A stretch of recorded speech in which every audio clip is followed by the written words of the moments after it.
Hello, welcome, or welcome back. We had finished up yesterday's reading of Devarim, the first reading. Today we're going to move into the second reading of Devarim, which will be Deuteronomy chapter 1, verses 11 through 17. Yesterday we found Moses really giving the children of Israel a lot of chastisement for all the misdeeds and sins that they had done over the past 40 years while they were wandering in the desert. Um, We also see Moses, as he's chastising them, he's reviewing the Torah and all the important laws that were pertinent for them at this particular time and as they move into the promised land. And he also, I'm not sure if he wrote it down, but it said that he explained these teachings in the original 70 languages of humanity. So he then took the Torah from just being in Hebrew and put it into the 70 languages so everybody could understand it and could read it. And he's so frustrated. You can read the frustration between the lines, and he's just so much so that he's like, I can't handle this anymore. You guys are bringing me too much. There's too many problems that y'all are having and bickering about, and I'm going to have to appoint some judges here to handle some things. I'm going to have to delegate some authority. Um, and we see him doing that there at the end of yesterday's reading. And we'll begin in Deuteronomy chapter 1, verse 11. I'm sorry. And we'll go ahead and start in verse 11, which was the last verse we read yesterday.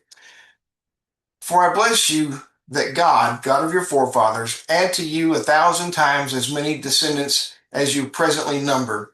When you heard me quantify my blessing to you, you complained that I was limiting your population growth, whereas God had promised Abraham that his offspring would increase without limit. I therefore replied to you, I, being human, can only express my blessings in finite idioms. As for God, however, may he bless you as he has spoken concerning you. Uh, Moving into the second reading in verse 12. Returning to the subject of judging you, I said, how can I bear this burden myself? You are constantly complicating the legal process with your troublesome penchant for the always producing new evidence and witnesses, with your burdensome mistrust of me, and with your constant strife, because of which you constantly going to court. How can I bear all this myself? Therefore, as God has instructed me to tell you, ready yourselves for the appointment of men who are God-fearing, who command respect for their integrity, who are unattached to their wealth, and who are righteous. Those who are wise and insightful, understanding and able to deduce new laws from legal precedent, and who are known among the tribes for their impeccable reputations. I will appoint them as your judges. Treat them as your heads, in other words, with proper respect. For as judges, they will be responsible for inculcating you with moral integrity and will therefore bear responsibility for your sins. Now, you should have protested this plan, insisting on being led and judged by me personally rather than by any disciple of mine. But you answered me and said, the plan you have spoken of is good for us, because you believe that the judges of lesser stature would be open to accepting bribes. Moreover, when you saw that I was reluctant to implement this plan, you urged me to do it quickly. In setting out to implement it, however, I only found a sufficient number of men who possessed 3 out of the 7 qualities God told me to seek out: righteousness, insight, and impeccable reputation. I convinced these righteous, wise, and noble men to be heads of your tribes by pointing out to them what an honor it would be to lead and judge the descendants of the patriarchs, the people whom God loves so dearly. I made them dignitaries over you by enjoining you to treat them with respect, giving them the first right to buy, sell, state their opinions, and even enter or leave a room. I then appointed them as leaders over thousands, leaders over hundreds, leaders over fifties, and leaders over tens. I made these judges responsible for not only rendering judgment, but for executing justice as well. But I also appointed floggers over your tribes to help the judges administer lashes if they were unable to do so themselves. I'm going to just interject right there, floggers. How would you like to be an official flogger? But that was only if the judges couldn't do it themselves. So it's quite a strict justice system. Verse 16, I commanded your judges at that time, saying, you are no longer private individuals. You are now public servants. Therefore, hear disputes between your brothers and deliberate over them repeatedly, even if you have adjudicated similar cases in the past and would thus be inclined to render a hasty decision.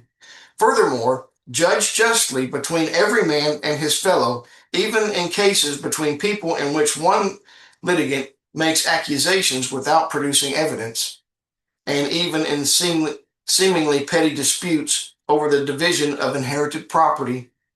When you appoint other judges, you must not have favor for anyone with respect to criteria other than their ability to judge correctly.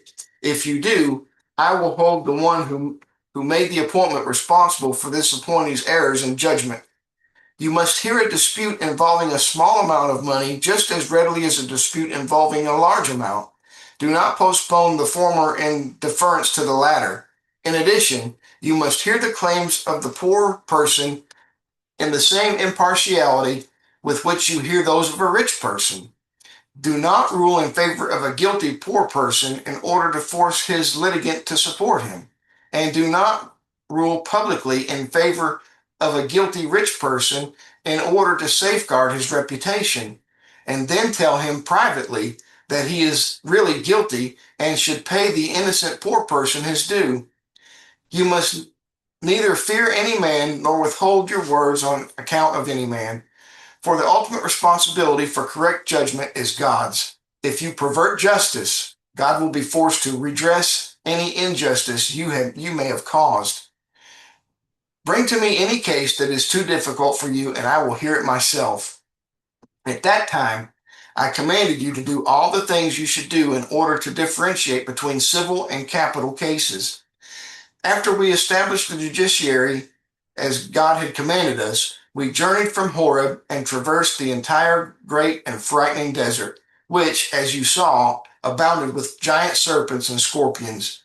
We traveled toward the mountain of the Amorites, as God our God had commanded us, and we came as far as Ridima, opposite Kadesh Barnea. I said to you there, you have arrived at the mountain of the Amorites, the strategic high ground of the land that God, our God, is giving us. Behold, God, our God, has set the land before you. Go up and take possession of it, as God, God of our fathers, has spoken to you.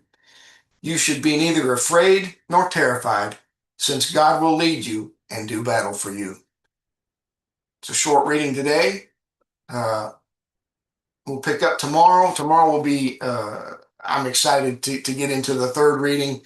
I'm not going to spoil it too much, but we're going to get into a little bit more of the judges and such. I don't want to get into too much. I hope you had an enjoyable time. I hope you got something out of this. A little short, but thank you for your time. Have a nice day.